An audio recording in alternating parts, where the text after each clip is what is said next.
over, let's say, the 8 years. And so what seems to have happened, that the funding has gone in a major way increasing for HIV/AIDS, which one can understand, and it is a good thing because, you know, it's a huge issue also, part of reproductive health. But somehow that maybe has meant, or for other reasons, the family planning funding has not only remained low, but has actually decreased. So obviously this is one of our challenges we must address. Also, maybe I can just mention here, although I think you have maybe covered this in the other lectures, that whether we provide these resources will actually determine the future population growth. In part at least, but in large part. It will basically determine whether the world population overall grows from today's amount, which is 6.8 billion. There are 6.8 billion in the world today, to the estimated UN median projection, which is 9 billion by the mid-century, or to the high projection that UN has made, which is 11 billion. Big differences, you know, either 9 billion or 11 billion.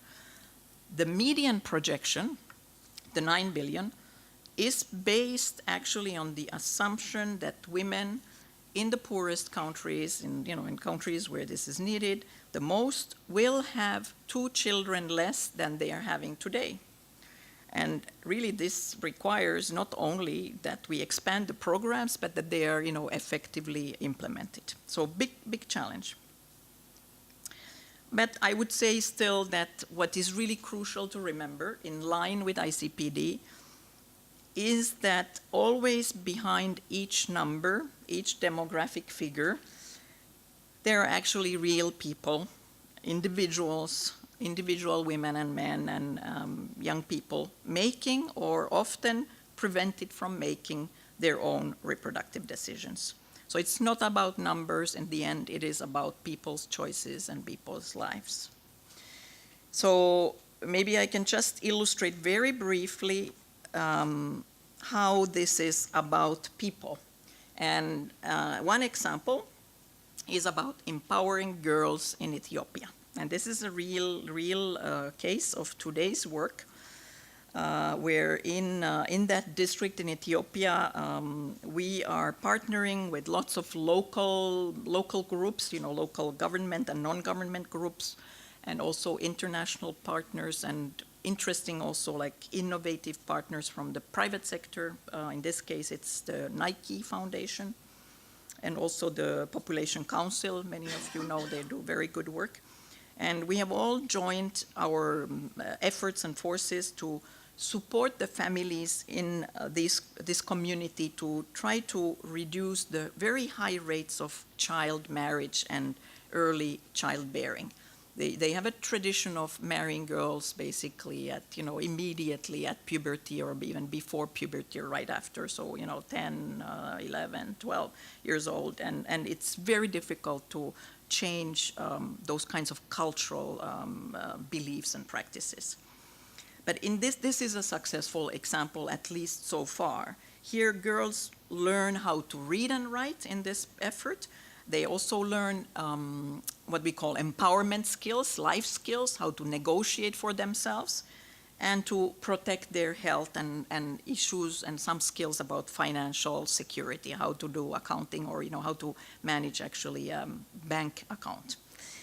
And the fun thing, the wonderful thing here is that the girls who attend the program regularly, they are awarded a goat, because a goat is a very important thing in that community, and it will improve their status, and it will also guarantee returns, financial returns for them on the longer term.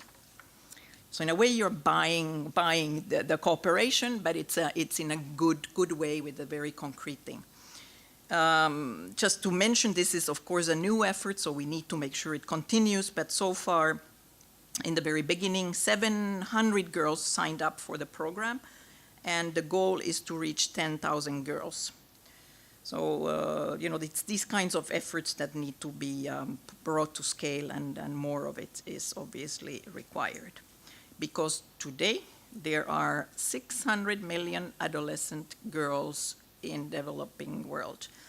And obviously, if they are empowered, if they can enjoy their rights, they can be powerful change agents, not only for themselves, but they actually will start a cycle of change for the better in their communities. Now, time is running, but let me just touch very briefly on gender-based violence and harmful practices. In this area, like in everything that is done in population and development, in gender, in sexual and reproductive health, it is essential to work in partnership with as many groups as possible. So we reach out to different groups. And that's obviously the key in the area of ending violence against women. And again, here, maybe the good news is that today there is a rising tide of public opinion against violence, which is directed to women in all countries. So there is really a mobilization. It's a more visible issue. And many countries also have adopted laws, and they now what they need to do is they need to be supported in enforcing the laws and in ending impunity, in ending the fact that, you know, violators go free and there is never a consequence to the violence. Also, there is some progress in abandoning the practice of female genital mutilation, sometimes called also female genital cutting. And today, thanks to social mobilization, more and more communities are taking actually a stand against this harmful practice. And we also are starting to see some declines in the prevalence, in the occurrence of this practice. And the countries here are Egypt, Ethiopia, Cote d'Ivoire, Mali, and Nigeria, where efforts are underway to change that. And maybe just here is an illustration of, you know, partnership, of, you know, reaching out to different kinds of people in the community, of working with men, with male leaders. This is actually a traditional leader in Nigeria, and he has been active in working with traditional birth attendants, in, you know, mobilizing in support of changing attitudes and providing support that it's okay to change, it's okay to do things differently. And just a quote from him in his actual work. So in working on these, you know, obviously quite sensitive issues and difficult issues, we have found at UNFPA that understanding the cultural realities, the culture, the beliefs, often actually reveals a very good way to change harmful practices and to advance human rights. So it is not to take culture as an excuse to do nothing, but it is to respect and understand that there are good things in every culture. There are also bad things in every culture often, but find the good things and find a way to start a dialogue for change. And obviously, as I start to conclude, I just want to say the obvious, that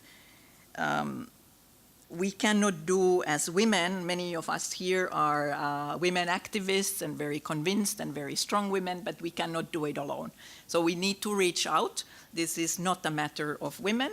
This is a matter of societies and everybody in the society. So men and women need to do these changes together. And, you know, together we are stronger. We can actually do. So in concluding, let me just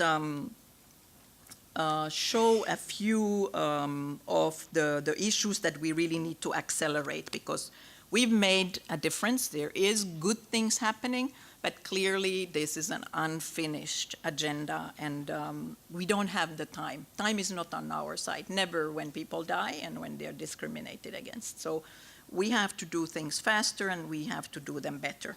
And here are just some of the things. We need to implement. We need to, you know, make sure that the relatively good legal and